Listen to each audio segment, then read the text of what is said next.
नमस्कार विद्यार्थी मित्रांनो, कसे आहात तुम्ही? मित्रांनो, आज संडे आहे, रविवार आहे आणि आज आपण मागच्या सोमवारपासून ते शनिवारपर्यंत ज्या काही घडामोडी अभ्यासलेल्या आहे त्याचं आज आपण रिव्हिजन करणार आहोत. बघा मित्रांनो, सगळ्यांसाठी अपडेट आहे की कंबाईन विजेता बॅचसाठी आपण ॲडमिशन लिमिट ठेवली होती सुरुवातीला 300, ती फुल झालेली आहे. ऑलरेडी 350 प्लस मुलांनी प्रवेश घेतलेला आहे.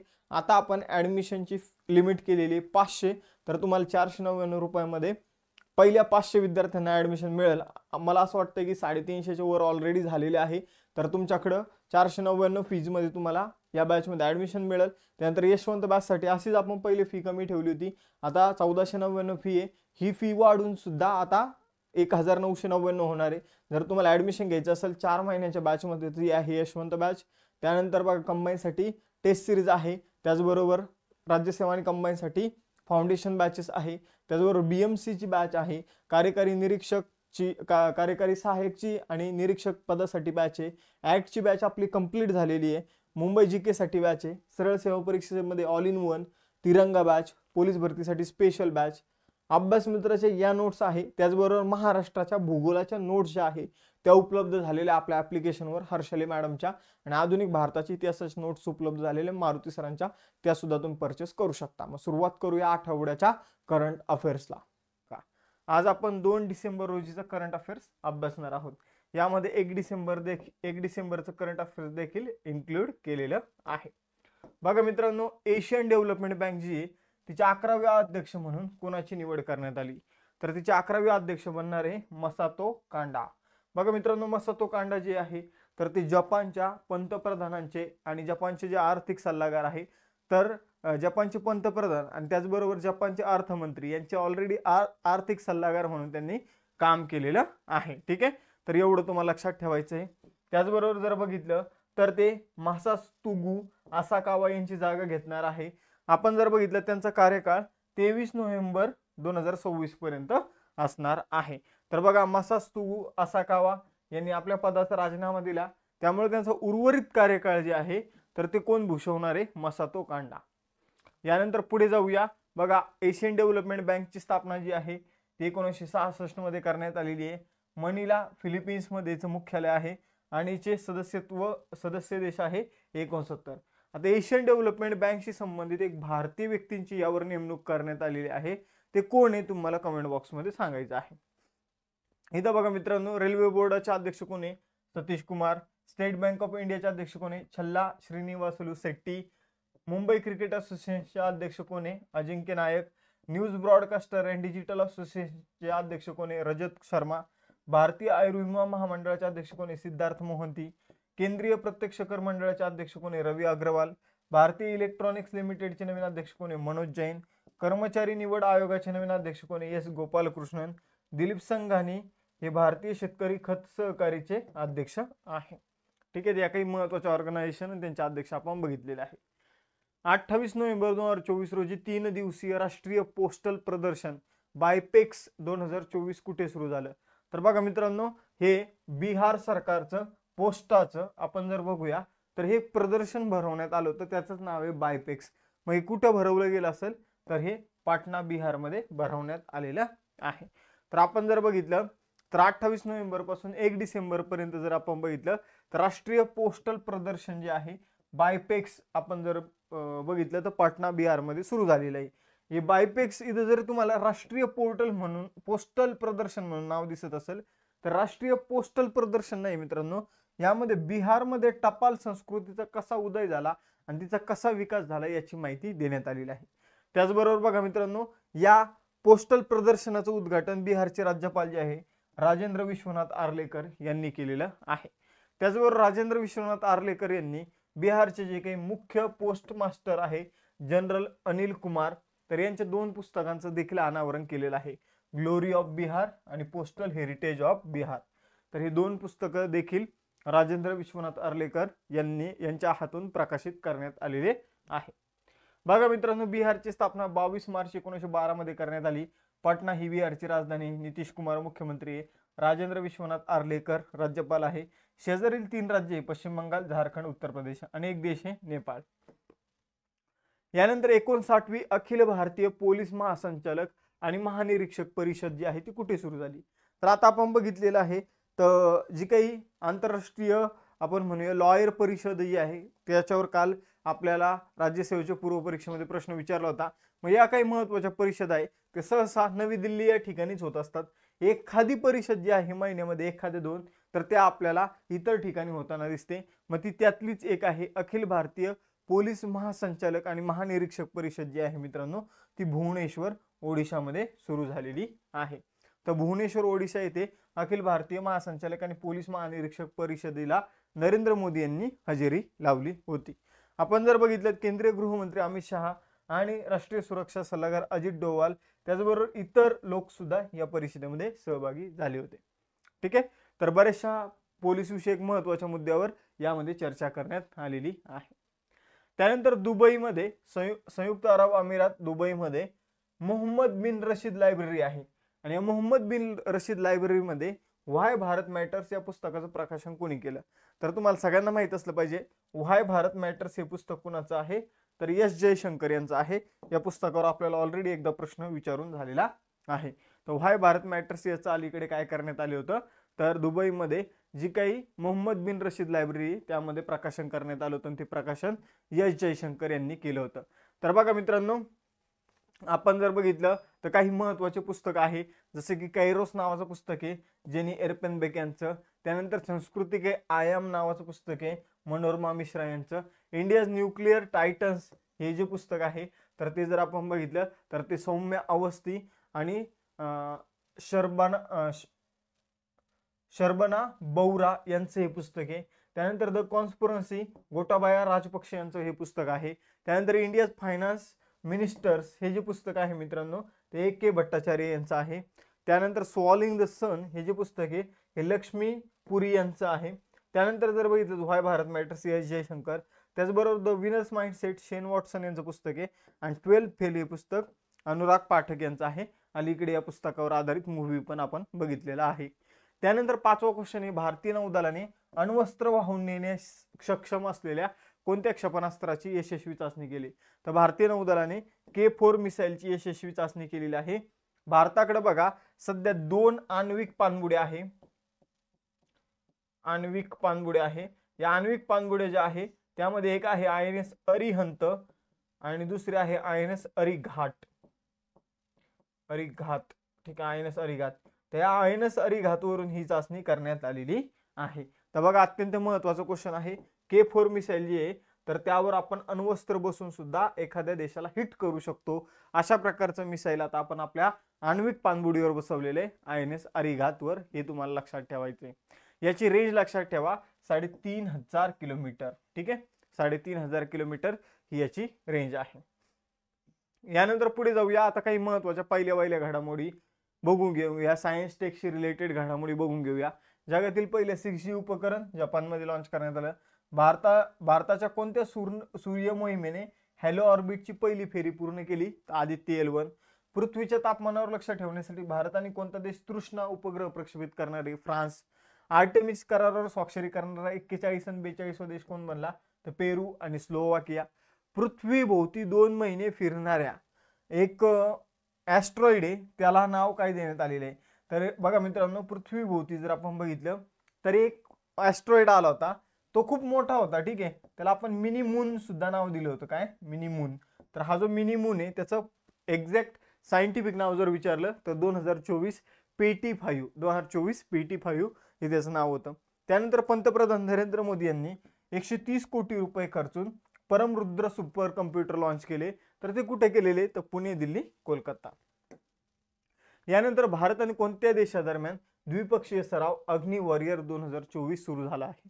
तर अग्नि वॉरियर 2024 जो आहे तर तो महाराष्ट्रातील नाशिक मधील देवळाली या ठिकाणी जर आपण बघितलं तर सिंगापूर आणि भारतादरम्यान अग्नि वॉरियर नावाचा युद्ध सराव जो आहे तो सुरू झालेला आहे.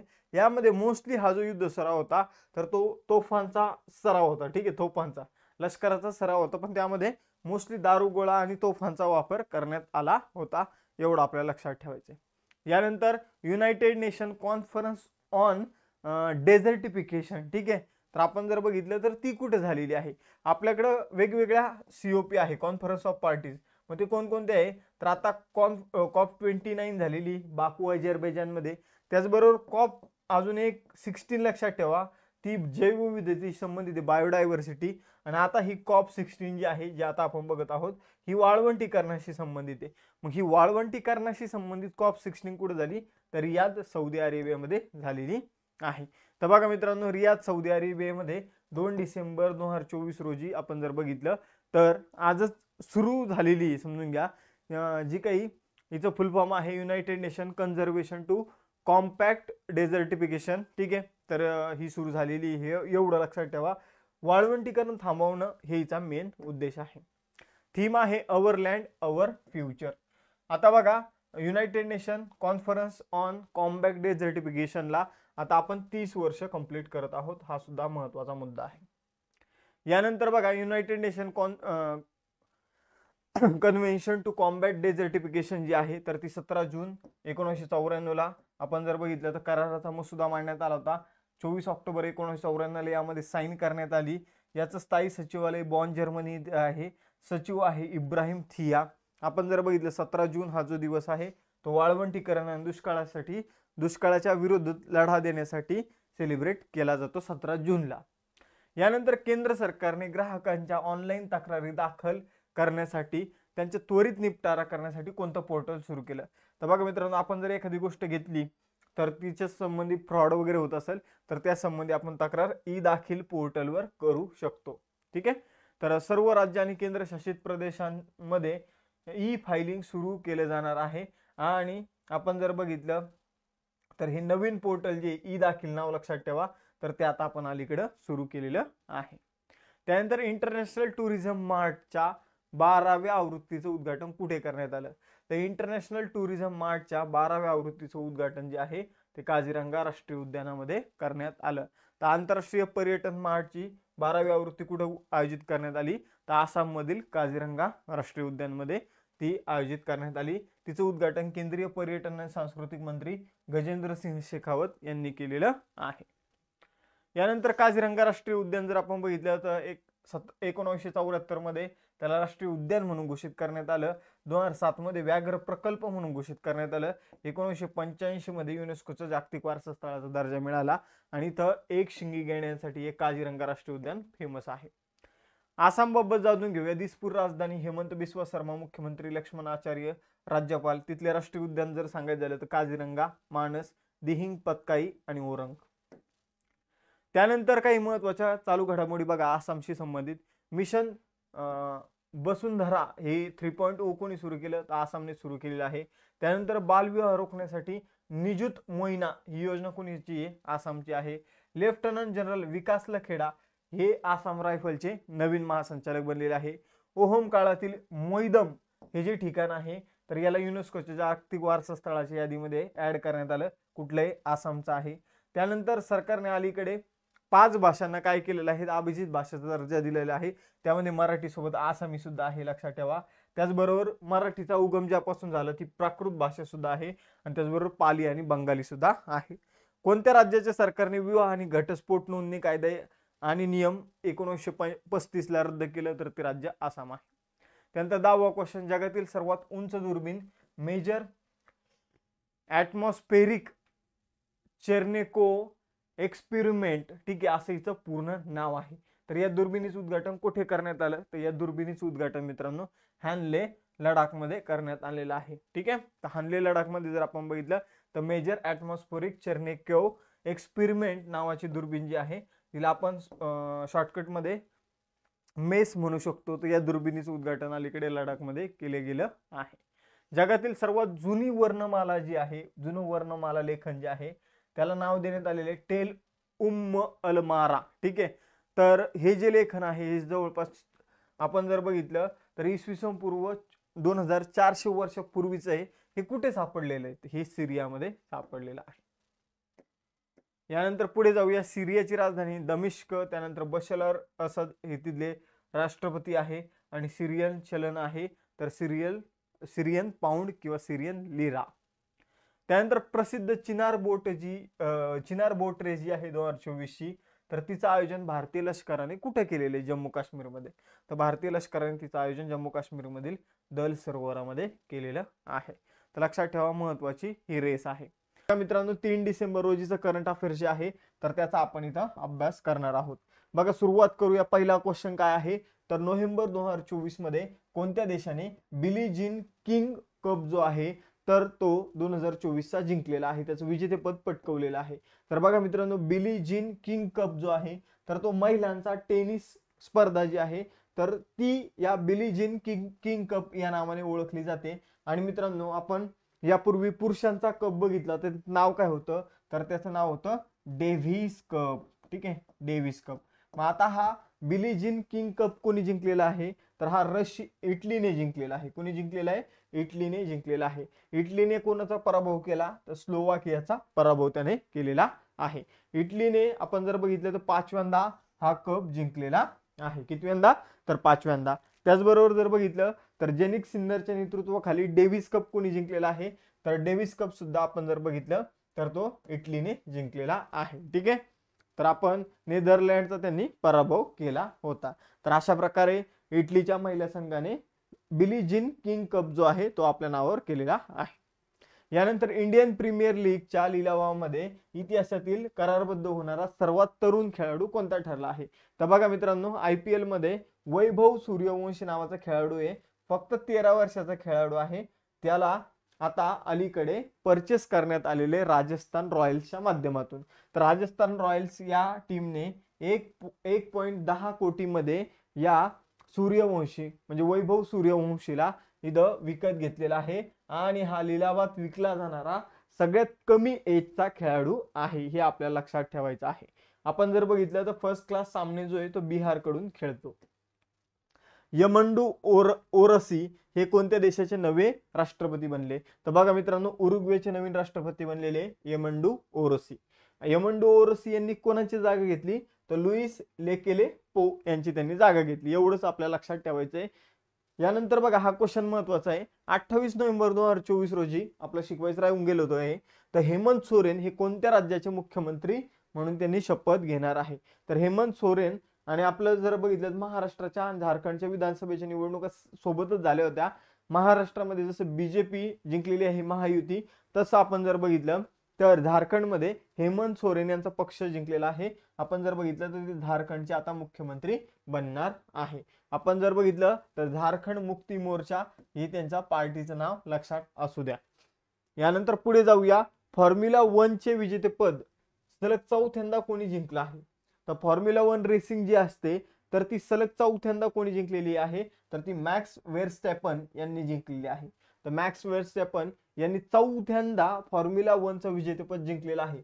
पहिल्यांदा त्यांनी 2021 मध्ये पटकवलं होतं. नंतर सलग 22, 23 आणि 24 मध्ये फॉर्म्युला 1 जी रेस आहे तर तिचं विजेतेपद मॅक्स वर्स्टॅपन यांनी जिंकलेलं आहे. ब्राझीलमध्ये भारताचे पुढील राजदूत म्हणून कुणाची नियुक्ती करण्यात आलेली आहे. तर ब्राझीलमध्ये भारताचे पुढील राजदूत बनलेले अनिश भाटिया. अनिश भाटिया सध्या अर्जेंटिनामध्ये भारताचे राजदूत आहे. त्याचबरोबर जर बघितलं मित्रांनो तर 1992च्या परराष्ट्र सेवेचे ते अधिकारी आहे, IFS अधिकारी आहे. त्यानंतर रेल्वे कनेक्टिव्हिटी वाढवण्यासाठी मंत्रिमंडळाने किती कोटी रुपयांचा मल्टी ट्रॅकिंग प्रकल्पाला मंजुरी दिली आहे. तर बघा मित्रांनो 7,927 कोटी रुपयाचा मल्टी ट्रॅकिंग प्रोजेक्ट जो आहे, म्हणजे आता इथं जर रेल्वे ट्रॅक बघितले तर अजून रेल्वेचे काही ट्रॅक जे आहे ते बनवले जाणार आहे आणि त्यासाठी 7,927 कोटी एवढा निधी जो आहे तो मंजूर करण्यात आलेला आहे. मग यातले 2 ट्रॅक तर महाराष्ट्रातच बनणार आहे. बघा जळगाव ते मनमाड मध्ये चौथी लाईन इथं निर्माण केली जाणार 160 किलोमीटरची. भुसावळ ते खांडवा यामध्ये तिसरी आणि चौथी लाईन निर्माण केली जाणार 131 किलोमीटरची. त्यानंतर प्रयागराज ते माणिकपूर यामध्ये तिसरी लाईन 84 किलोमीटरची. असं एकूण 639 किलोमीटरचं काम जे आहे ते केलं जाणार आहे. ठीक आहे, तर आपण जर बघितलं तिसरी लाईन 131 किलोमीटर, चौथी लाईन 131 किलोमीटर, त्यानंतर जळगाव मनमाड चौथी लाईन 160 किलोमीटर, असे टोटली जर बघितलं तर 639 किलोमीटरच्या लाईन ज्या आहे छोट्या मोठ्या त्या बनवल्या जाणार आहे. आणि त्यासाठी मंत्रिमंडळाने 7,927 कोटी रुपये मंजूर केले आहे. यामध्ये 3 मोठ्या मल्टीलाईन ट्रॅकिंग प्रकल्पासाठी हा पैसा मंजूर करण्यात आलेला आहे. त्यानंतर 21व्या शतकातील वर्ग खोल्यांची मागणी पूर्ण करण्यासाठी, म्हणजे आपण जर बघितलं शाळेमध्ये जशी लोकसंख्या वाढत आहे तशी शाळांची कॅपॅसिटी जी आहे तर ती वाढवावी लागणार आहे. यासाठी एक टीचर्स ॲप जे आहे ते सुरू केलेलं आहे. आता टीचर्स ॲप काय आहे मित्रांनो, तर बघा शिक्षकांना ऑनलाईन शिक्षण देता येणार आहे ऍप्लिकेशनच्या माध्यमातून. हे एक प्रकारचं ॲप सुरू केलं आहे, जसं अभ्यास मित्र ॲप आहे ज्यामध्ये आपण MPSC ला शिकवतो, तसं सरकारी विद्यार्थ्यांसाठी आपण जर बघितलं सरकारी शाळेतील शिक्षकांसाठी ॲप तयार केले जाणार आहे ज्यामध्ये शाळेतील विद्यार्थ्यांना शिकवलं जाणार आहे. आणि या ॲपचं लॉन्च जे आहे ते धर्मेंद्र प्रधान जे आहे तर ते त्यांनी केलेलं आहे.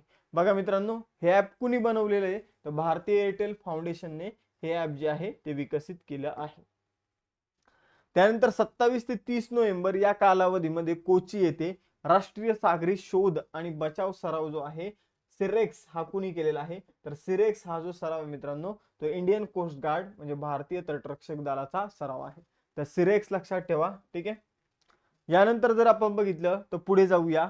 बघा काही महत्वाची युद्ध सराव सांगतो ते लक्षात ठेवा. विशाखापट्टणम आंध्र प्रदेशमध्ये 28वा मलबार सराव झाला ज्यामध्ये भारत, ऑस्ट्रेलिया, जपान, अमेरिकेने भाग घेतलेला आहे. सिम्बेक्स नावाचा युद्ध सराव जो आहे त्याची 31वी आवृत्ती भारत आणि सिंगापूरमध्ये अलीकडे आयोजित करण्यात आली. काझिंद 2024ची 4थी आवृत्ती जी आहे तर ती ओली उत्तराखंडमध्ये भारत आणि कझाकिस्तानमध्ये आयोजित करण्यात आली. भारत आणि फ्रान्समध्ये वरुण नावाची युद्ध सरावाची 22वी आवृत्ती जी आहे ती भूमध्य समुद्रामध्ये 2024 मध्ये आयोजित करण्यात आली. नसीम अलबहर सराव जो आहे तो भारत आणि ओमान मध्ये झाला गोव्याच्या किनारपट्टीवर. सॉफ्ट पॉवर नावाचा युद्ध सराव जो आहे तो भारत आणि मलेशियामध्ये झाला कुआंतन मलेशिया या ठिकाणी. यानंतर जर बघितलं तर ईस्टर्न ब्रिज नावाचा युद्ध सराव जो आहे तर तो भारत आणि ओमान मध्ये झाला. आपण जर बघितलं तर मसिराह ओमान या ठिकाणी. त्यानंतर जिमेक्स नावाचा सागरी सराव जो आहे तो भारत आणि जपान मध्ये झालेला आहे आणि त्याचबरोबर भारत आणि जपान मध्ये धर्मा गार्डियन नावाचा एक युद्ध सराव झालेला आहे. तर हे लक्षात ठेवायचं आहे. जिमेक्स जर बघितलं जपान मध्ये झालेला आहे, धर्मा गार्डियन राजस्थान मध्ये झालेला आहे. त्याचबरोबर मित्रशक्ती नावाचा युद्ध सराव जो आहे तो श्रीलंकेसोबत झालेला आहे श्रीलंकेमध्ये. 10वा क्वेश्चन, नोव्हेंबर 2024 मध्ये 9वा आंतरराष्ट्रीय गीता महोत्सव कोणत्या राज्यात आयोजित केला जाईल, तर गीता महोत्सव जो आहे तर तो कुरुक्षेत्र हरियाणा या ठिकाणी आयोजित केला जातो. याचा उद्देश काय आहे, तर गीतेमध्ये जे तत्वज्ञान सांगितलेलं आहे तर त्याचा प्रचार आणि प्रसार करणं. आणि हा उत्सव जर आपण बघितलं कुरुक्षेत्र या ठिकाणी 2016 पासून आयोजित केला जातो, हे आपल्याला लक्षात ठेवायचं आहे. या गीता महोत्सवामध्ये आपण जर बघितलं टांझानिया हा भागीदार देश आणि ओरिसा हे भागीदार राज्य म्हणून बोलवण्यात आलं होतं. यानंतर हरियाणा विषयी काही महत्त्वाच्या बाबी जाणून घेऊया. जसे की 2024 मध्ये प्रथमच जागतिक महिला कबड्डी लीग कुठे सुरू होणार आहे, तर हरियाणामध्ये. NTPC कोणत्या राज्यात ग्रीन चारकोल प्लांट उभारणार आहे, हरियाणामध्ये.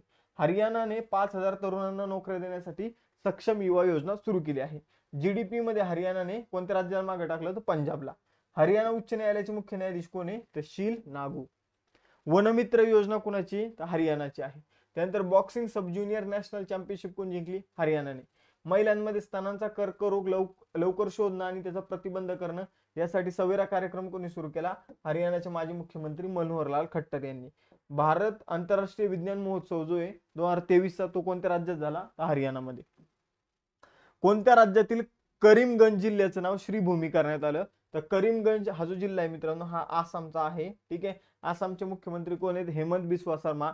तर या करीमगंज जिल्ह्याचं नाव जे आहे ते श्रीभूमी असं करण्यात आलेलं आहे, हे तुम्हाला लक्षात ठेवायचं आहे. ठीक आहे.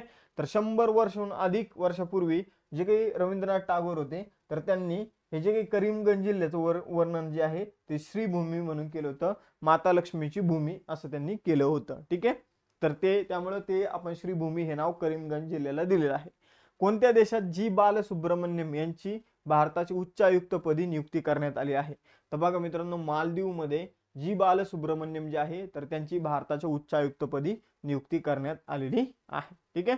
तर एवढं आपल्याला लक्षात ठेवायचंय. मालदीव हे आपल्याला उत्तर लक्षात ठेवायचं आहे. सुरुवात करूया 4 डिसेंबरच्या करंट अफेअर्सला. ठीक आहे. आणि 4 डिसेंबरच्या करंट अफेअर्सचा सगळ्यात महत्वाचा क्वेश्चन जो आहे तो तुमच्या समोर आहे. 55व्या international film festival of India म्हणजे इफ्फी महोत्सव आपण त्याला म्हणतो, तर त्यामध्ये Indian film personality of the इयरचा पुरस्कार कुणाला मिळालेला आहे. तर बघा मित्रांनो अलीकडे 12th फेल तुम्ही मूवी बघितला असेल. ठीक आहे. 12th फेल तुम्ही मूवी बघितला असेल तर खूप फेमस झाला होता. आणि यामधले जे मेन ऍक्टर होते विक्रांत मॅसी, ठीक आहे, विक्रांत मॅसी जी मेन अभिनेत्याची भूमिका बजावलेली आहे, तर त्यांना या वर्षीचा Indian film personality of the इयरचा जो पुरस्कार आहे तर तो मिळालेला आहे. मोस्ट इम्पॉर्टंट, आपल्या डायरेक्ट परीक्षेमध्ये विचारला जाऊ शकतो. बघा मित्रांनो, आपण जर बघितलं तर इफ्फी जो आहे इंडियन फिल्म फेस्टिवल जे आहे तर ते नेहमी कुठं भरवलं जातं, तर गोव्यामध्ये भरवलं जातं. कुठं? गोवा. आणि आपण जर बघितलं तर विक्रांत मॅसी यांना पुरस्कार कोणी दिलेला आहे, गोव्याचे मुख्यमंत्री प्रमोद सावंत आणि माहिती व प्रसारण मंत्रालयाचे सचिव श्री संजय जाजू यांच्या हस्ते विक्रांत मॅसी यांना पुरस्कार देण्यात आलेला आहे. बघा मित्रांनो, इफ्फीची ही कितवी आवृत्ती आहे, तर 55वा इफ्फी पुरस्कार आहे, हे सुद्धा तुम्हाला लक्षात ठेवायचं आहे. त्यानंतर दुसरा क्वेश्चन आहे, प्रवासी सुरक्षा आणि कर्मचारी प्रशिक्षणासाठी भारतीय रेल्वेने कोणते मोबाईल ऍप सुरू केले आहे? प्रवाशांची सुरक्षा असू द्या किंवा कर्मचाऱ्यांचं प्रशिक्षण असू द्या, यासाठी संरक्षा नावाचं ऍप जे आहे तर ते सुरू करण्यात आलेलं आहे. संरक्षा, ठीक आहे, सुरक्षा नाही, संरक्षा असं त्याचं नाव आहे. ठीक आहे, तर आपण जर बघितलं संरक्षा नावाचं ऍप्लिकेशन जे ते सुरू करण्यात आलेलं आहे. महत्वाचं ऍप्लिकेशन आहे बघा, रेल्वेशी संबंधित, एवढं तुम्हाला लक्षात ठेवायचं आहे. कर्मचारी प्रशिक्षण त्याचबरोबर प्रवासी सुरक्षा, दोन उद्देश सुद्धा लक्षात ठेवायचे आहे.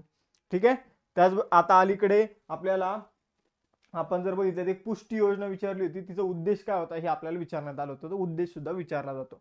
मग रेल्वेविषयी काही महत्वाच्या बाबी आपण जाणून घेऊया. बघा मित्रांनो, भारतामध्ये पहिली रेल्वे 16 एप्रिल 1853 ला धावली. मुंबईमधील बोरी बंदरापासून ठाणे या दरम्यान. रेल्वे भारतामध्ये कोणी आणली होती, कोणी सुरू केली होती? लॉर्ड डलहौसीच्या काळामध्ये रेल्वे मार्गाची भारतामध्ये स्थापना करण्यात आली होती. जगातील सर्वात उंच रेल्वे पूल चिनाब नदीवर आहे. त्याची हाईट जर बघितलं तर 359 फूट त्याची हाईट आहे. त्याचबरोबर जर बघितलं सध्याचे रेल्वे बोर्डाचे अध्यक्ष कोण आहे, तर श्री सतीश कुमार हे सध्याचे रेल्वे बोर्डाचे अध्यक्ष आहे. त्यानंतर भारतीय रेल्वेचा शुभंकर कोण आहे, तर भोलू नावाचा हत्ती जो आहे तर तो शुभंकर आहे. त्यानंतर भारतातील पहिली अंडर वॉटर मेट्रो कुठे सुरू करण्यात आली, तर कोलकातामध्ये. त्यानंतर जर बघितलं तर भारतातील पहिली वॉटर मेट्रो जर विचारलं तर कोची तुम्हाला उत्तर द्यायचं आहे. भारतातील पहिली हायड्रोजन ट्रेन कुठे सुरू करण्यात आली, तर हरियाणामध्ये सुरू करण्यात आलेली आहे. तिसरा क्वेश्चन आहे, इफ्फीचा पुरस्कार आहे 55वा इफ्फी पुरस्कार, international film festival of India, तर त्यामध्ये 2024 मध्ये कोणत्या चित्रपटाला सर्वोत्कृष्ट चित्रपटासाठीचा गोल्डन पिकॉक अवॉर्ड जो आहे तो मिळालेला आहे? तर गोल्डन पिकॉक अवॉर्ड जो आहे मित्रांनो, तर तो टॉक्सिक नावाचा जो चित्रपट आहे तर या चित्रपटाला या अवॉर्ड्सने सन्मानित करण्यात आलेला आहे. तर बेस्ट मूवीचा जो पुरस्कार असतो तर तो बेस्ट मूवी वगैरे या नावाने नाही दिला जात, त्याला एक विशिष्ट नाव आहे गोल्डन पिकॉक. तर गोल्डन पिकॉक हा पुरस्कार कोणाला मिळाला हे आपल्याला लक्षात ठेवायचं आहे. हा जो चित्रपट आहे टॉक्सिक, हा लथुआनिया या देशातील चित्रपट आहे मित्रांनो, हे सुद्धा लक्षात ठेवा की टॉक्सिक चित्रपट कोणत्या देशातील आहे, तर लथुआनिया हा देश लक्षात ठेवायचा आहे. यानंतर पुढे जाऊया, 30व्या कोलकाता इंटरनॅशनल फिल्म फेस्टिवल 2024 मध्ये कोणता देश मुख्य फोकस असणार आहे? आपण जर बघितलं तर ऍज अ अतिथी म्हणून आपण काही देशांना बोलवतो. ठीक आहे, तसंच कोलकातामध्ये त्यांचं इंटरनॅशनल फिल्म फेस्टिवल होतंय कोलकात्याचं 30वं, तर त्याचा मुख्य अतिथी मुख्य फोकस देश असणार आहे फ्रान्स. ठीक आहे, फ्रान्स. तर लक्षात ठेवा मित्रांनो, कोलकाता पश्चिम बंगाल येथे 30वं कोलकाता आंतरराष्ट्रीय फिल्म फेस्टिवल जे आहे ते आयोजित केलं जात आहे. 4 डिसेंबर पासून 11 डिसेंबर पर्यंत त्याचं आयोजन केलं जाणार आहे.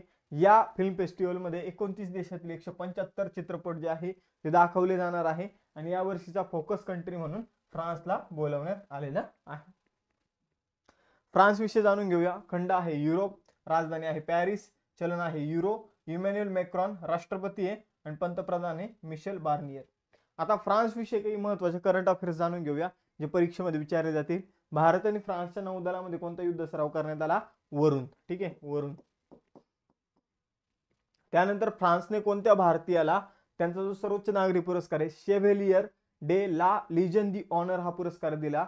तर रोशनी नादर मल्होत्रा जे SCL टेक्नॉलॉजीचे अध्यक्ष आहे. आणि त्याचबरोबर जर बघितलं तर शशी थरूर. ठीक आहे, शशी थरूर. हे दोन नाव आपल्याला लक्षात ठेवायचे आहे.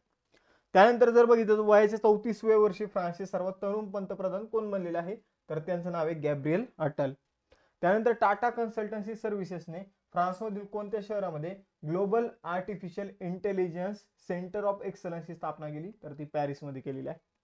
33वे ऑलिम्पिक कुठे आयोजित करण्यात आले होते? पॅरिसमध्ये. आणि पॅरालिम्पिक जे 17वे झाले होते ते कुठे आयोजित करण्यात आले होते? तर पॅरिसमध्ये, फ्रान्स या ठिकाणी.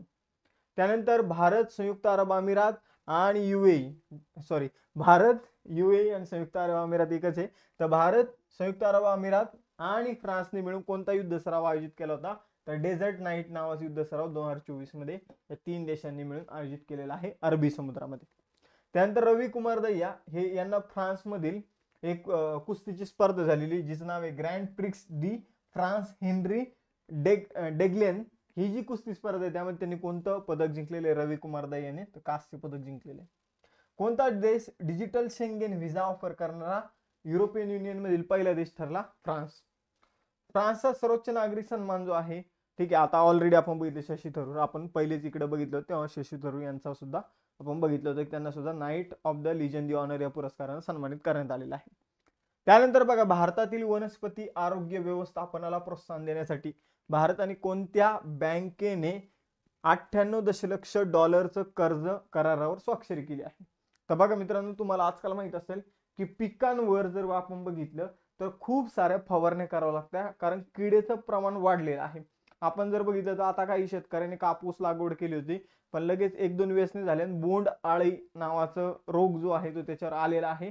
मग त्यामुळं त्यांचं डायरेक्ट नुकसान झालं. आता त्यांना डायरेक्ट कापूस जो आहे तो काढावा लागला, म्हणजे त्यांचे केलेला खर्च सुद्धा निघत नाहीये.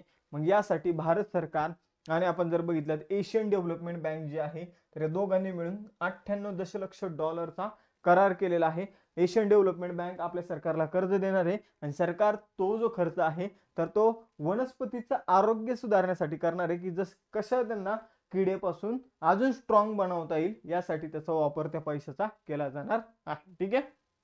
तर पर्यावरण जसं बदलतंय, हवामान जसं बदलतंय, तसं पिकांना अनुकूल बनवण्यासाठी तो खर्च केला जाणार आहे. एशियन डेव्हलपमेंट बँकची स्थापना 1966 मध्ये करण्यात आली. मनिला फिलिपिन्स येथे त्याचं मुख्यालय आहे. त्यानंतर 11वे तिथले अध्यक्ष आहे ठीक आहे, मासातो कांडा. ठीक आहे. त्यानंतर सदस्य देश आहे 69 आणि लेटेस्ट जो सदस्य देश बनलेला आहे तर तो इस्रायली, हे तुम्हाला सांगायचं होतं. तर 69 सदस्य देश, लेटेस्ट इस्रायल. जागतिक एड्स दिन कधी असतो? 1 डिसेंबर. थीम लक्षात ठेवायची मित्रांनो आपल्याला. थीम आहे take the right path, my health and my right. Take the right path, my health and my right ही थीम होती. त्यानंतर एड्स जो आहे तर तो एका व्हायरसमुळे होतो, तो आहे HIV virus, human immuno deficiency virus. तर असा त्याचा फुल फॉर्म आहे. ठीक आहे. आपण जर बघितलं प्रॉपर क्युअर नाही, प्रॉपर ट्रीटमेंट नाहीये, पण आपण जर बघितलं पहिले ज्या व्यक्तीला एड्स झालेला असायचा तर तो व्यक्ती कमी जगायचा, कारण जी काही आपली इम्युनिटी सिस्टम आहे तर त्यावरच तो व्हायरस अटॅक करतो आणि त्यामुळे इम्युनिटी सिस्टम वीक झाल्यामुळे एड्सच्या व्हायरसमुळे लोक कसे मरतात हे एकदा समजून घ्या, की आपली इम्युनिटी सिस्टम जी आहे, ठीक आहे, आपल्या ज्या काही पांढऱ्या पेशी आहे ज्या आपल्याला प्रत्येक रोगापासून वाचवण्याचं काम करत असतात, त्या पेशींना मारण्याचं काम जो आहे तो HIV चा व्हायरस करतो. आणि मग त्यामुळे होतं काय, की त्या पेशी मेल्यानंतर आपल्या शरीराचं संरक्षण करण्यासाठी कोणत्याही पेशी उरत नाही. त्यामुळे जर आपण बघितलं तर आपल्याला कोणताही आजार, अगदी सर्दी वगैरे, हे आजार सुद्धा खूप भीषण रूप घेतात आणि त्यामध्ये बऱ्यापैकी आजार जे आहे ते माणसांना होतात आणि त्यामुळे माणूस जे आहे अनेक आजारांनी त्रस्त होऊन मरून जातो. ठीक आहे. तर आपण जर बघितलं पहिला जागतिक एड्स दिन जो आहे तो 1988 मध्ये सेलिब्रेट करण्यात आला होता, की एड्स का होतो का नाही याची जागृती करण्यासाठी.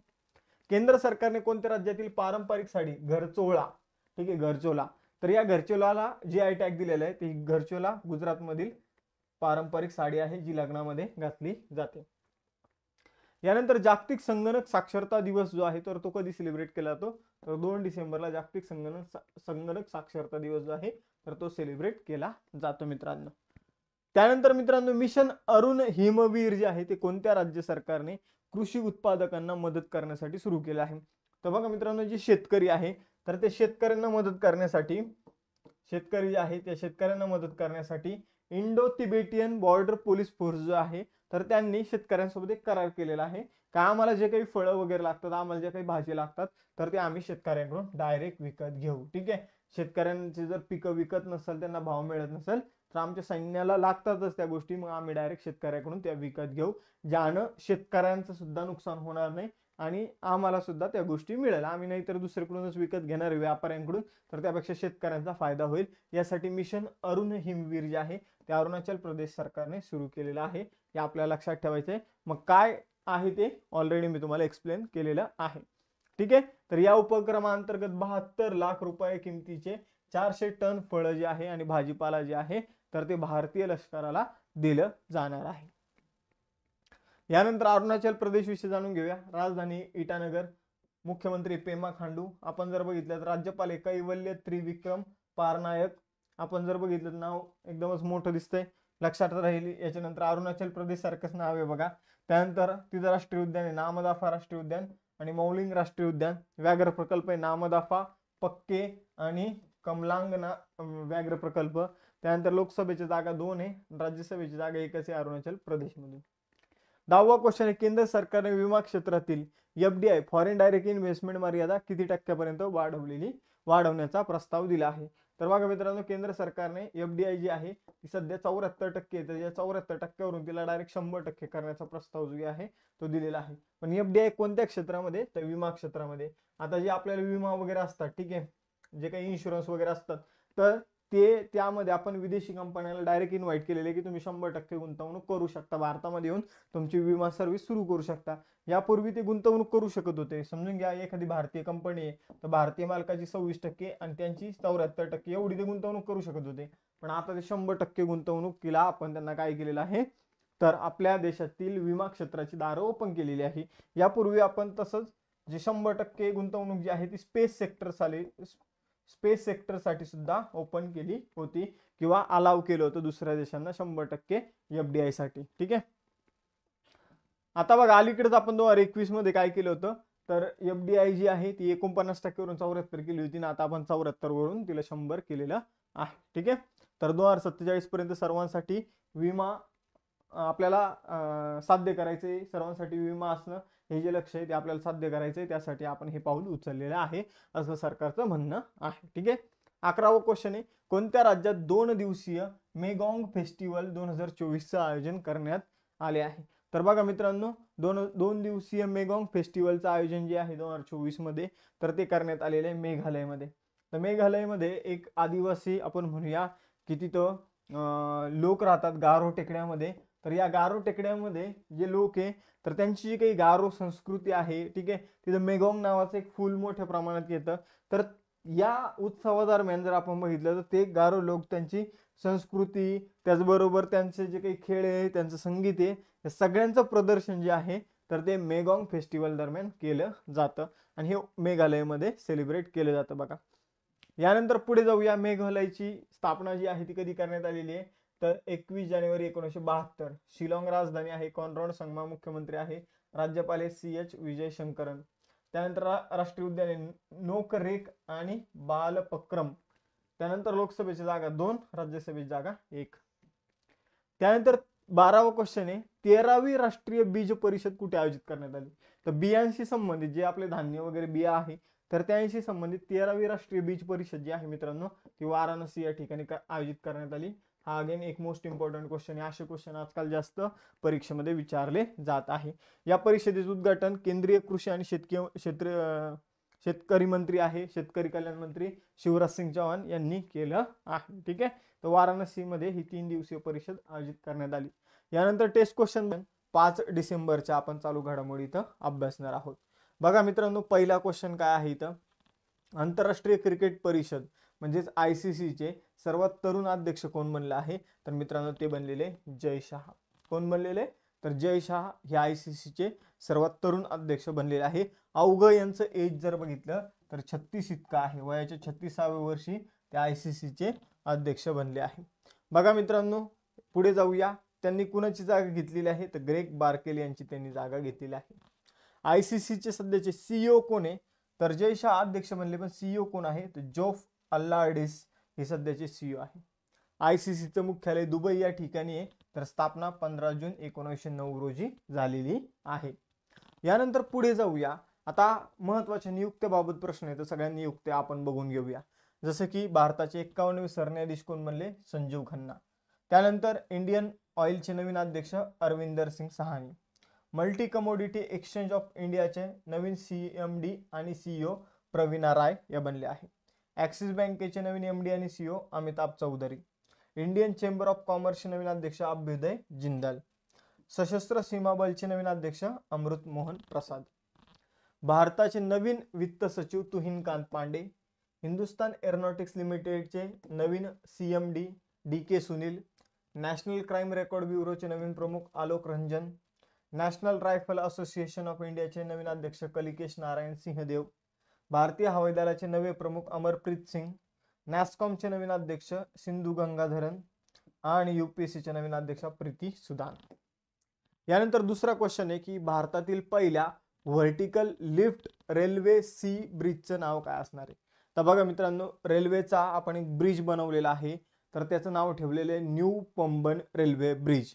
तर जे काही आपण तमिळनाडूच्या कन्याकुमारीचे तिथे जे काही रामेश्वरम आहे, तर रामेश्वरमचं जे काही बेट आहे आणि जी काही आपली मुख्य भूमी आहे त्यांना जोडणारा जवळपास 2 किलोमीटर लांबी असणारा हा ब्रिज आपण बनवलेला आहे. या ब्रिजमध्ये जर आपण बघितलं तर ब्रिजवरून रेल्वे धावते, पण समजून घ्या की आता जहाजाला ये जा करायची तर हा ब्रिज जो आहे तो वर उचलला जातो, म्हणून याचं नाव आहे व्हर्टिकल लिफ्ट. ठीक आहे, हा लिफ्ट प्रमाणे जेव्हा नॉर्मल याच्यात हा वर खाली येऊ शकतो, जेव्हा रेल्वे येणार आहे तेव्हा हा खाली येईल आणि जेव्हा रेल्वे येणार नाही तर हा वरच राहील. तर अशा प्रकारचा हा ब्रिज असणार आहे. भारतातील पहिलाच ब्रिज आहे, याला नवीन पांबन किंवा न्यू पंबन रेल्वे ब्रिज असं नाव देण्यात आलेलं आहे. ठीक आहे, एवढं तुम्हाला लक्षात ठेवायचं आहे. तमिळनाडूतील मंडपम ते रामेश्वरम बेट यांना जोडणारा हा ब्रिज असणार आहे. आपण जर बघितलं तर याचं काम जे आहे नोव्हेंबर 2019 मध्ये सुरू करण्यात आलं होतं. याचं पायाभरणी पंतप्रधान नरेंद्र मोदी यांच्या हस्ते करण्यात आली होती. पुलाची लांबी 2.5 किलोमीटर 0.5 किलोमीटर आहे, एवढं आपल्याला लक्षात ठेवायचं आहे. ठीक आहे, यानंतर पुढे जाऊया. आता बघा, भारतातील पहिल्या गोष्टीशी संबंधित प्रश्न आहे, मग त्या सुद्धा बघून घेऊया. भारतातील पहिली स्वदेशी बुलेट ट्रेन कोण बनवणार आहे? BEML.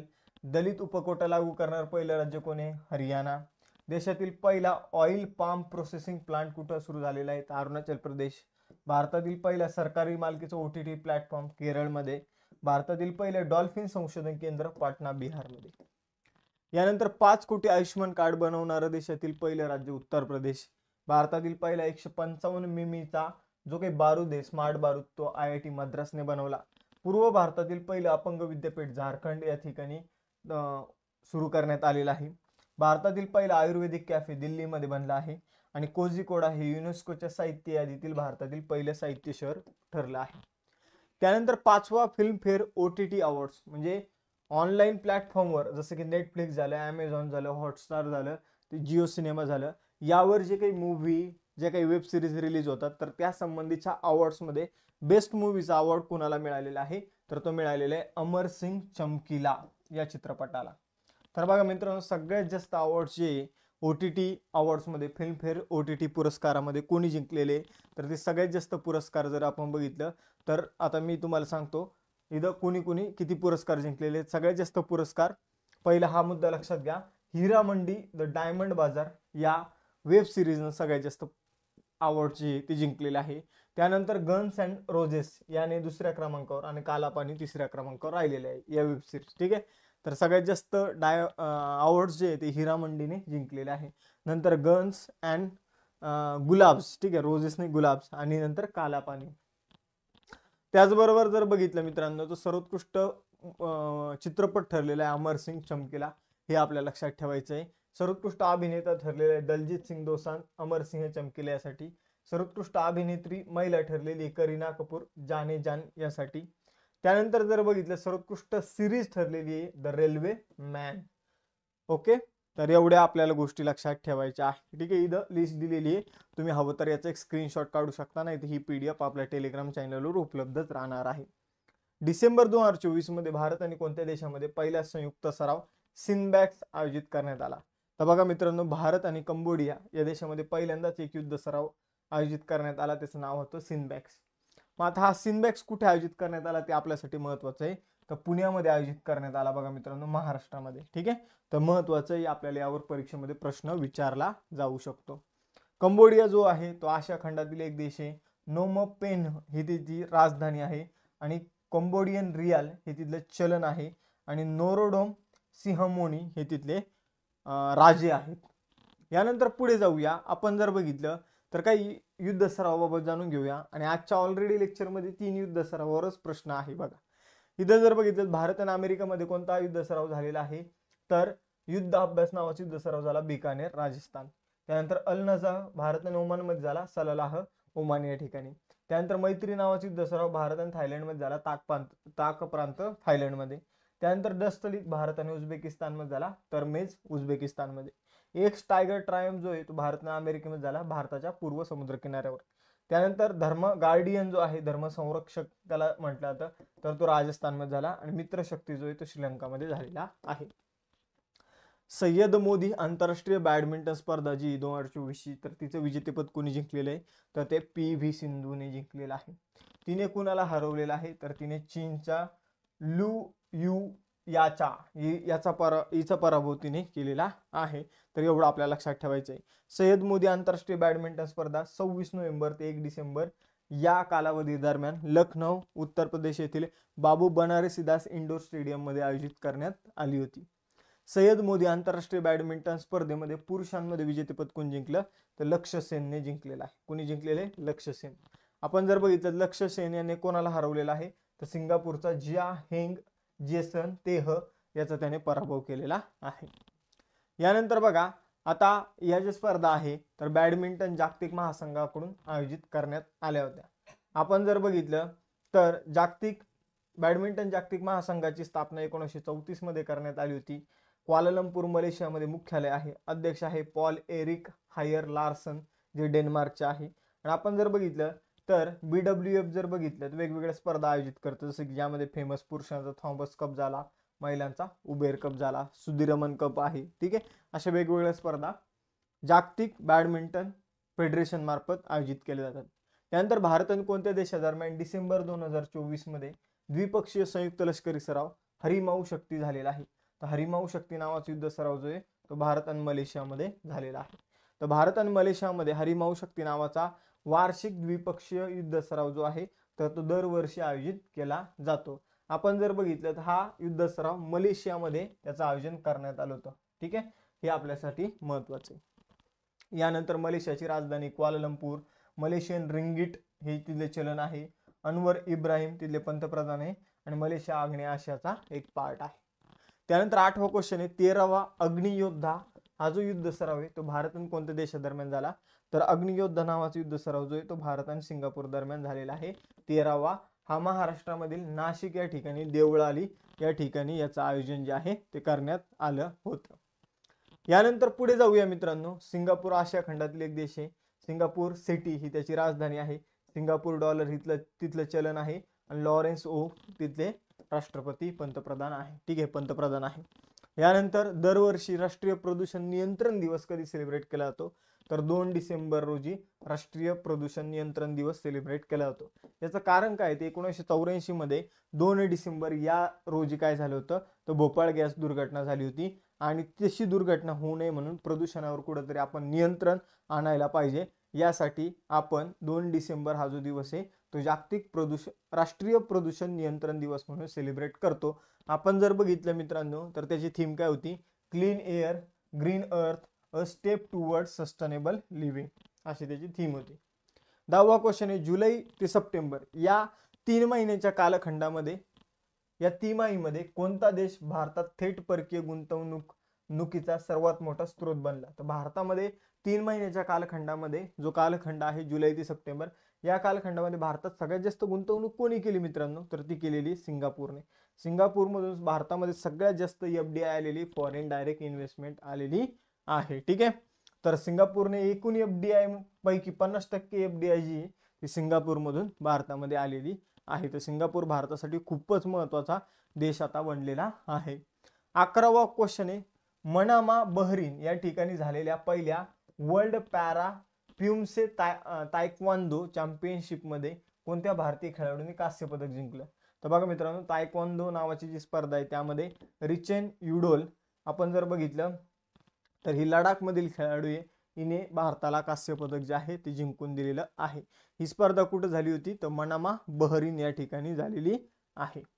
यानंतर मोठ्या दहशतवादी हल्ल्याचा सामना करण्यासाठी राष्ट्रीय सुरक्षा रक्षक म्हणजे नॅशनल सिक्युरिटी गार्डचे कायमस्वरूपी केंद्र कुठं तयार केले जाणार आहे, कुठं स्थापित केले जाणार आहे, तर ते जम्मू काश्मीरमध्ये स्थापित केलं जाणार आहे. आणि ते जम्मू काश्मीरमध्ये कुठं, तर जम्मू शहरामध्ये ते स्थापित केलं जाणार आहे.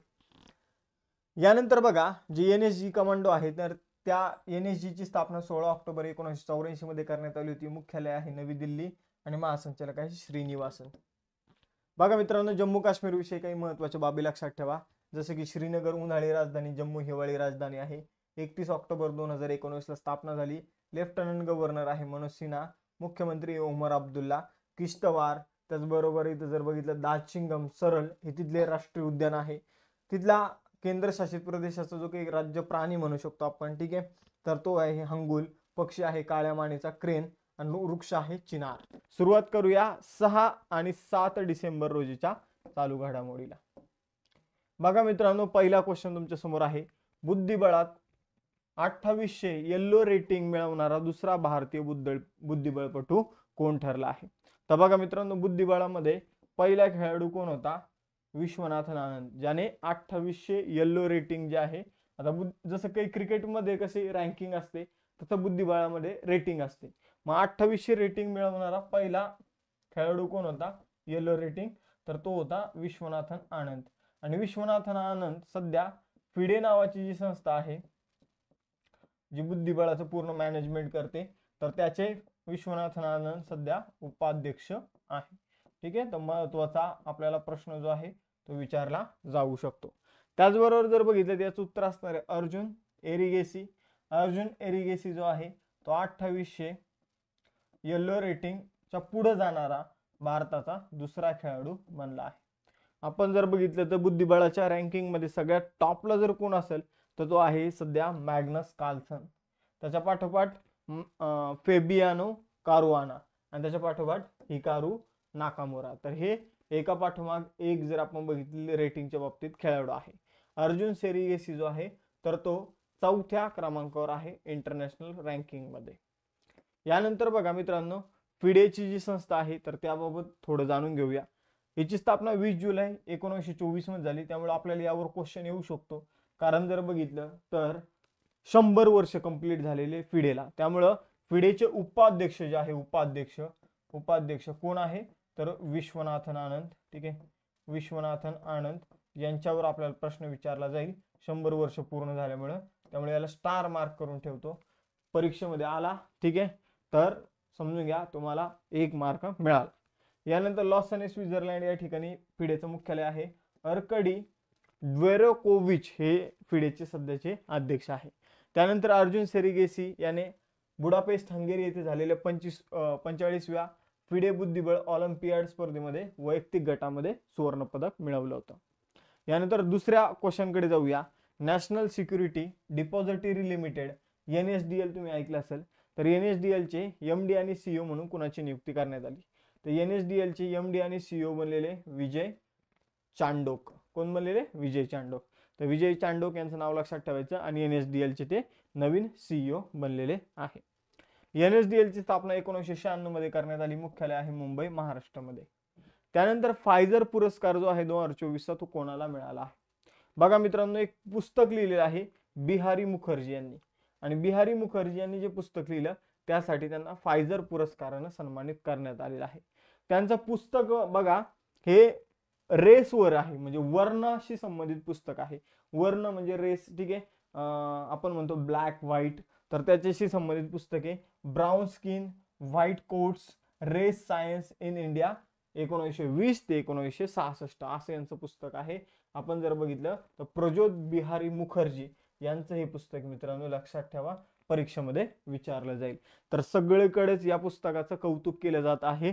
आणि प्रतिष्ठित जर आपण बघितला तर फायझर पुरस्कार जो आहे तर तो या पुस्तकासाठी प्रज्योत बिहारी मुखर्जी यांना मिळालेला आहे.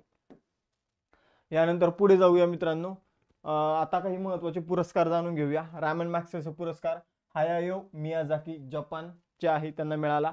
बुकर पुरस्कार समांथा हार्वे ऑर्बिटल कादंबरीसाठी मिळाला. वर्ल्ड प्रेस फोटोचा पुरस्कार जो आहे तो मोहम्मद सालेमला मिळाला. पॅलेस्टाईन मध्ये एक 5 वर्षाच्या मुलीचा देह पडलेला होता आणि त्यावर रडताना एक महिलेचा फोटो काढला होता, त्यासाठी मिळाला. मिथुन चक्रवर्ती यांना दादासाहेब फाळके पुरस्कार मिळाला. हा कितवा आहे हे तुम्हाला सांगायचं, कितव्या नंबरचा दादासाहेब फाळके पुरस्कार आहे. मिस युनिव्हर्स पुरस्कार व्हिक्टोरिया केअर थेल्विग यांना मिळाला. त्यानंतर आयफा 2024 मध्ये सर्वोत्कृष्ट अभिनेत्याचा पुरस्कार जवान चित्रपटासाठी शाहरुख खानला मिळाला. 70व्या राष्ट्रीय चित्रपट पुरस्कारामध्ये जर बघितलं तर अट्टम हा मल्याळम चित्रपट सगळ्यात बेस्ट चित्रपट ठरला. ऋषभ शेट्टी कांतारासाठी बेस्ट अभिनेता आणि बेस्ट अभिनेत्रीचा चित्रपट नित्या मेनन यांना मिळाला. चित्रपट होता थिरू चित्रंबलम आणि मानसी पारेख यांना कच्छ एक्सप्रेस साठी बेस्ट अभिनेत्रीचा पुरस्कार मिळाला, म्हणजे दोघींना मिळाला. इंटरनॅशनल बुकर प्राइज एनी एअरपेन बेच यांना मिळाला कायरोस कादंबरीसाठी, महत्वाची बघा. अबेल पुरस्कार जो आहे गणित क्षेत्रातील नोबेल पुरस्कार म्हणून ओळखला जातो, मिशेल टालाग्रँड यांना मिळाला. फिजी देशाचा सर्वोच्च सन्मान companion of the order of Fiji Droupadi Murmu यांना देण्यात आला. नेल्सन मंडेला पुरस्कार जो आहे 2024 चा, तर तो WHO मार्फत दिला जातो, वर्ल्ड हेल्थ ऑर्गनायझेशन मार्फत. तर हा पुरस्कार national institute of mental health and neuro sciences म्हणजे निम्हास नावाच्या संस्थेला देण्यात आला. जागतिक अंतराळ पुरस्कार जो आहे तो चंद्रयान 3च्या मोहिमेला देण्यात आला. आणि 33वा सरस्वती सन्मान जो आहे तो प्रभा वर्मा यांना देण्यात आलेला आहे. यानंतर टिपू सुलतान द सागा ऑफ म्हैसूर इंटररेग्नम हे जे पुस्तक आहे हे कोणी लिहिलेलं आहे, तर हे पुस्तक लिहिलेलं आहे विक्रम संपत यांनी. तर विक्रम संपत यांचं पुस्तक आहे टिपू सुलतान द सागा ऑफ म्हैसूर इंटररेग्नम. यानंतर पुढे जाऊया, आता काही महत्वाचे पुस्तक आणि लेखक बघूया. कैरोस जेनी एअरपेन बॅच यांना पुरस्कार मिळालेला ऑलरेडी, बुकर पुरस्कार या पुस्तकासाठी, कैरोस पुस्तकासाठी. आपण जर बघितलं सांस्कृतिक आयाम पुस्तक कुणाचं आहे, मनोरम Mishra. Friends India close strategic partner हे पुस्तक प्रोफेसर श्रीराम चौलिया यांचं आहे. Mountain mammals of the world हे पुस्तक MK रणजित सिंह यांचं आहे. इंडियाज न्यूक्लिअर टायटन्स हे पुस्तक सौम्य अवस्थी यांचं आहे. त्यानंतर स्लॉविंग द सन हे पुस्तक लक्ष्मीपुरी यांचं आहे. Y Bharat matters S Jaishankar यांचं पुस्तक आहे. इंडियाज फायनान्स मिनिस्टर हे पुस्तक AK भट्टाचार्य यांचं आहे. 12 फेल अनुराग पाठक यांचे. द विनर माइंड सेट शेन वॉटसन यांचं आहे. टाइम शेल्टर कादंबरीसाठी जॉर्जी गोस्पोडिनो यांना मागे जर आपण बघितलं कोणता पुरस्कार मिळालेला आहे, तर बुकर पुरस्कार मिळालेला आहे. मग टाइम शेल्टर पुस्तक लक्षात ठेवा. आणि द कॉन्स्पिरन्सी गोटाबाया राजपक्षे यांचं पुस्तक आहे. त्यानंतर 5वा क्वेश्चन आहे, पंतप्रधान नरेंद्र मोदी यांनी 9 डिसेंबर 2024 रोजी कोणत्या राज्यात विमा सखी योजना सुरू केली. तर बघा, विमा सखी योजना जी आहे तर ती कोणी सुरू केलेली आहे, नरेंद्र मोदी यांच्या हस्ते हरियाणा सरकारने सुरू केलेली आहे पानिपत मधून. आता या प्रधानमंत्री बीमा सखी योजना जी आहे, बीमा सखी योजना किंवा विमा सखी योजना आपण म्हणू शकतो, यामध्ये जर आपण बघितलं 3 वर्षासाठी, इथं आता नीट लक्ष द्या, LIC मध्ये महिलांना नोकरी दिली जाणार आहे. कशामध्ये? LIC मध्ये. 3 वर्षासाठी महिन्याला 7,000 रुपये पहिल्या वर्षी पेमेंट, दुसऱ्या वर्षी 6,000 रुपये पेमेंट आणि तिसऱ्या वर्षी 5,000 रुपये पेमेंट दिले जाणार आहे. प्लस सुरुवातीला यामध्ये 2100 रुपये जी आहे ती सहाय्यक अमाऊंट म्हणून दिली जाणार आहे. आणि प्लस जर त्यांनी LIC मध्ये कुणाचा विमा ओपन करून दिला तर त्यांना इंटरेस्ट पण मिळणार आहे, आपण कमिशन म्हणू शकतो त्याला, ठीक आहे, कमिशन पण मिळणार आहे. तर अशा प्रकारे आपण जर बघितलं विमा सखी योजना पानिपत हरियाणामध्ये सुरू झालेली आहे आणि ती समजून सांगितली LIC मध्ये महिलांना नोकरी मिळणार आहे. पहिल्या वर्षाला 7,000, दुसऱ्या वर्षाला 6,000, तिसऱ्या वर्षाला 5,000 आणि आपण जर बघितलं तर कमिशन वेगळं असणार आहे, 2100 रुपये सुरुवातीला दिले जाणार आहे. तर अशा प्रकारची योजना आहे बघा. यानंतर पुढे जाऊया, हरियाणा बद्दल जाणून घेऊया. हरियाणा जर आपण बघितलं तर लँडलॉक कंट्री आहे, लँडलॉक राज्य आहे, चंदीगड राजधानी आहे. त्यानंतर नायब सिंग सैनी जे आहे ते मुख्यमंत्री आहे. बंडारू दत्तात्रय राज्यपाल आहे. 1 नोव्हेंबर 1966 ला आपण जर बघितलं पंजाब आणि हरियाणाचं सेपरेशन झालेलं आहे. आपण जर बघितलं तर पंजाब आणि हरियाणाचं उच्च न्यायालय जे आहे ते चंदीगड उच्च न्यायालय. लोकसभेच्या जागा 10 आहे, राज्यसभेच्या जागा 5 आहे. राष्ट्रीय उद्यान आहे सुलतानपूर राष्ट्रीय उद्यान आणि कालेसर राष्ट्रीय उद्यान. यानंतर हरियाणाची काही महत्वाची योजना सांगतो कशासाठी सुरू केल्या ते बघा. IT सक्षम युवा योजना, तरुणांना रोजगार देण्यासाठी. पर्यावरण संवर्धनासाठी वनमित्र योजना. दुर्बल घटकातील विद्यार्थ्यांना आर्थिक सहाय्य देण्यासाठी चिराग योजना. ऑनलाईन शिक्षणासाठी टॅबलेट संगणक प्रदान करण्यासाठी ई लर्निंग योजना. सांजी डेअरी योजना, शेतकऱ्यांसाठी, पशुपालक जे दूध विक्रेते आहे त्यांच्यासाठी. दयालू योजना जी आहे आपण ती जर बघितलं 16 मार्च 2023 ला सुरू झाली. चारा पेरणी योजना परत शेतकऱ्यांसाठी हरियाणामध्ये सुरू झालेली आहे. आणि महिला उद्योजकांना मदत करण्यासाठी मातृशक्ती उद्यमिता योजना, महिलांना उद्योगासाठी कर्ज उपलब्ध करून देणारी योजना. यानंतर 25व्या हॉर्निबल फेस्टिवल 2024 साठी कोणत्या राज्याला भागीदार राज्य बनवण्यात आलेला आहे? तर बघा मित्रांनो, हॉर्निबल फेस्टिवल जो आहे तर तो नागालँड मध्ये सेलिब्रेट केला जातो. ठीक आहे, हॉर्निबल. आता तुम्हाला अजून एक प्रश्न येईल की पक्के पागा हॉर्निबल फेस्टिवल कुठे सेलिब्रेट केला जातो?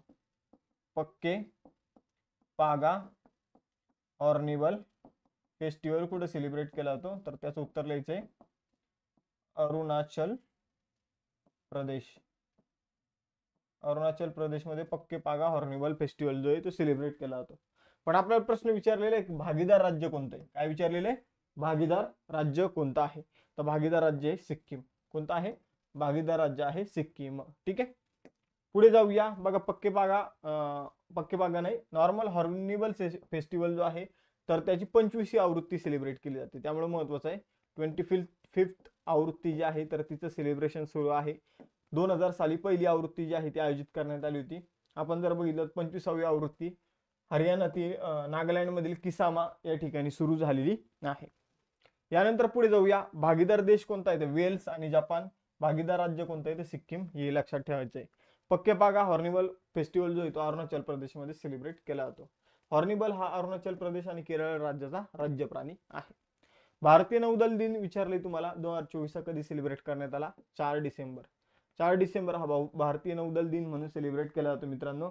1971च्या युद्धाच्या स्मरणार्थ 4 डिसेंबर 1972 पासून आपण हा दिवस जो आहे तो सेलिब्रेट करत आहोत. ठीक आहे, तर आपण जर बघितलं 4 डिसेंबर हा नौदल दिन जो आहे तो सेलिब्रेट केला जातो. मग या वर्षीची थीम काय आहे ती लक्षात ठेवा. Strength and power through innovation and indigenisation. ठीक आहे, तर ही याची थीम होती. त्याचबरोबर नौदलाने 2024 वर्ष हे नागरिकांचे वर्ष म्हणून डिक्लेअर केलं आहे. त्यानंतर 2024 मध्ये आंतरराष्ट्रीय दिव्यांग व्यक्ती दिवस जो आहे तर तो कधी साजरा केला जातो? तर बघा मित्रांनो, 2024 मध्ये कधी साजरा केला गेला असं म्हणायला पाहिजे होतं, कारण 3 डिसेंबर रोजी आपण जर बघितलं तर आंतरराष्ट्रीय दिव्यांग व्यक्ती दिवस जो आहे, वर्ल्ड डिसॅबिलिटी डे जो आहे तर तो सेलिब्रेट करण्यात आलेला आहे. थीम लक्षात ठेवा, amplifying the leadership of person with disability for an inclusive and sustainable future. यानंतर सीमा सुरक्षा दलचा कितवा स्थापना दिवस 1 डिसेंबर 2024 रोजी साजरा करण्यात आला? तर सीमा सुरक्षा दलचा 60वा स्थापना दिवस जो आहे तर तो 1 डिसेंबर 2024 रोजी सेलिब्रेट करण्यात आला. आपली सगळ्यात जास्त सीमा कोणत्या राज्याला जोडून आहे? तर बांगलादेश. बांगलादेश. ठीक आहे, बांगलादेशला जोडून. आता बांगलादेश सध्या खूप डोकेदुखी झालेली आहे भारतासाठी, कारण त्यांनी ड्रोन वगैरे आपल्या सीमेवर डिप्लॉय केलेले, त्यामुळे बांगलादेशवर प्रश्न येऊ शकतो, लक्षात ठेवायचे. आणि बांगलादेश नंतर अजून एक देश लक्षात ठेवायचा, पाकिस्तान. तर या दोन्ही देशाच्या सीमावर आपण काय केलेलं आहे तर जी सैनिक तैनात केलेली आहे ते आहे सीमा सुरक्षा दल, बॉर्डर सिक्युरिटी फोर्सेस. आणि त्यांनी आपला 60वा जो काही वर्धापन दिन स्थापना दिवस जो आहे तर तो सेलिब्रेट केलेला आहे. हे आपल्याला लक्षात ठेवायचे. यानंतर पुढे जाऊया. बघा 1 डिसेंबर 1965 ला स्थापना झाली होती नवी दिल्ली या ठिकाणी मुख्यालय आहे. दलजीत सिंग चौधरी हे महासंचालक आहे आणि जीवनपर्यंत कर्तव्य हे ब्रीद वाक्य आहे. त्यानंतर 10वा क्वेश्चन आहे, गेलने कोणत्या कंपनीसोबत LNG जहाजासाठी दीर्घकालीन चार्टर करारावर स्वाक्षरी केली आहे? तर बघा मित्रांनो, LNG जो आहे तो आपण एका देशातून दुसऱ्या देशामध्ये घेऊन जातो, तर त्यासाठी जहाज निर्मितीसाठी एक कंपनी आहे के लाईन नावाची. ठीक आहे, तर तिला म्हटलं तर किसेन कैशा लिमिटेड, शॉर्टकट मध्ये के लाईन म्हटलं तर त्या कंपनीने गेल कंपनी आणि के लाईन कंपनी या दोघांनी करार केला LNG साठी. एवढं लक्षात ठेवायचं. ठीक आहे, यानंतर पुढे जाऊया. बघा मित्रांनो, गेलची स्थापना ऑगस्ट 1984 मध्ये झाली. नवी दिल्लीमध्ये मुख्यालय आहे. मनोज जैन अध्यक्ष आहे. डिसेंबर 2024 मध्ये चर्चेत असलेले नोट्रे डेम कॅथेड्रल हे कोणत्या देशात आहे? तर 2024 मध्ये चर्चेमध्ये बघा नोट्रे डेम कॅथेड्रल, तर हे जर आपण बघितलं हे फ्रान्समध्ये आहे. ठीक आहे, फ्रान्समध्ये काही काळासाठी याला बंद करण्यात आलं होतं, पण आता परत ओपन करण्यात आलेलं आहे. जवळपास 100 वर्ष लागली होती याला बनवायला. ठीक आहे, जवळपास जे काही 12व शतक होतं तर त्यामध्ये हे बनवलेलं आहे फ्रान्समध्ये. लक्षात ठेवा मित्रांनो, याचं परत आता हे ओपन होणार आहे 7 डिसेंबर 2024 ला, म्हणजे आज याची परत ओपनिंग जी आहे तर ती होणार आहे. 2019 ला त्याचं छत पडलं होतं म्हणून ते बंद करण्यात आलं होतं. आता त्याची रिपेअरिंग वगैरे झालेली आहे आणि आता परत ते पर्यटकांसाठी सुरू करण्यात आलं. 1163 मध्ये याचं बांधकाम जे आहे ते सुरू झालं होतं. यानंतर महाबोधी उत्सव जो आहे तो कोणत्या राज्यात साजरा केला जातो? तर महाबोधी उत्सव जो आहे मित्रांनो, तर तो मध्य प्रदेशमध्ये सेलिब्रेट केला जातो. मध्य प्रदेशमध्ये सांची या ठिकाणी आपल्याला काय बघायला मिळतो? स्तूप बघायला मिळतो. आणि त्या ठिकाणी जर बघितलं तर महाबोधी उत्सव जो आहे तो सेलिब्रेट केला जातो. कधीपासून सेलिब्रेट केला जातो? 1952 पासून तो सेलिब्रेट केला जातो. ठीक आहे. तर पहिल्या महोत्सवामध्ये भारताचे पहिले पंतप्रधान पंडित जवाहरलाल नेहरू हे सुद्धा सहभागी झाले होते. बौद्ध संस्कृती आणि कलेचा प्रसार करणं हा या बोधी उत्सवाचा मेन उद्देश आहे. महाबोधी उत्सवाचा मेन उद्देश हे आपल्याला लक्षात ठेवायचं आहे. महाबोधी मंदिर म्हणजे हे बोधगया बिहार या ठिकाणी आहे, एवढं आपल्याला लक्षात ठेवायचं आहे. ठीक आहे. तर बौद्ध धर्माचा प्रचार आणि प्रसार करण्यासाठी महाबोधी उत्सव सेलिब्रेट केला जातो. आता 2 टेस्ट क्वेश्चन आहे. तुम्हाला हे सांगायचं आहे विमासक योजना कुठून सुरू झालेली आहे आणि त्याचबरोबर हॉर्निबल फेस्टिवल जो आहे तर त्यामध्ये भागीदार राज्य कोणतं आहे. त्याचबरोबर बघा राज्यसेवा आता एक्झाम झाली त्यामध्ये आपल्या बॅचेसमधून 65+ प्रश्न आले. ठीक आहे. आता कंबाईनची वेळ आहे. कंबाईन मध्ये सुद्धा सेम असंच रिझल्ट अभ्यास उत्तर देणार आहे. तर तुम्हाला 499 रुपयामध्ये कंबाईनची बॅच तुम्ही जॉईन करू शकता. त्याचबरोबर यशवंत बॅच आहे 1499 रुपयामध्ये जॉईन करू शकता. त्याचबरोबर कंबाईन पूर्व परीक्षेची टेस्ट सिरीज आहे. राज्यसेवा आणि कंबाईनसाठी फाउंडेशन बॅच आहे 2025 साठी. BMCची ऍक्टची बॅच आहे. मुंबई GKची बॅच आहे. त्याचबरोबर निरीक्षक आणि कार्यसहाय्यक या पदासाठी एकत्रित बॅच आहे.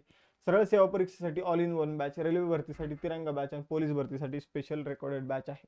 त्याचबरोबर बघा मित्रांनो या आपल्या क्लास नोट्स आहेत त्यातून परचेस करू शकता. आपल्याकडे हर्षाली मॅडमच्या भूगोलाच्या नोट्स आहेत. त्याचबरोबर मारुती सरांच्या इतिहासाच्या नोट्स आहे. या व्यतिरिक्त त्या तुम्ही परचेस करू शकता आपल्या ऍप्लिकेशनवरून.